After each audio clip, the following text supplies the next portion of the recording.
देशात कधी बलात्कार झाले नसते. तुझा हात माझ्या अंगाला लागण्यापेक्षा मी जीव देईन.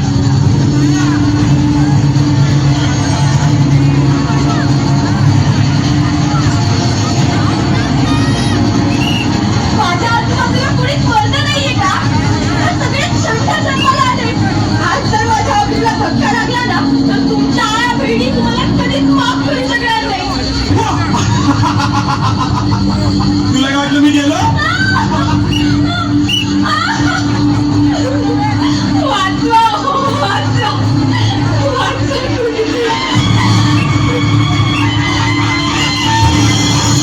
जगदंब जगदंब, दिल्लीत ते तख्त राखणाऱ्या महाराष्ट्रातून हा कसला आवाज? महाराज, आज जर तुम्ही माझी अब्रू वाचवायला आले नसतात ना तर माझं काही खरं नव्हतं.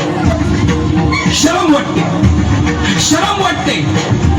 ज्या महाराष्ट्रासाठी आयुष्य खर्ची घातलं, आज त्याच महाराष्ट्रात कुणीच मावळा आया बहिणींची अब्रू वाचवायला पुढे येऊ नये. महाराज, अहो हे लोक फक्त तुमच्या विचारांच्या गप्पा मारतात.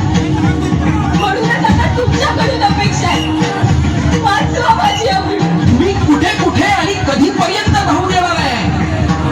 आज 350 वर्षानंतर सुद्धा आया बहिणींची अब्रू वाचवायला माझीच गरज लागणार असेल तर माझ्या नावाने राजकारण करणाऱ्यांची मला लाज वाटते. महाराज, मग आता माझी अब्रू कोण वाचवणार? तू, मी? होय तू. आता महाराष्ट्रातील प्रत्येक महिला भगिनी ह्या काळात स्वतः छत्रपती होणार, छत्रपती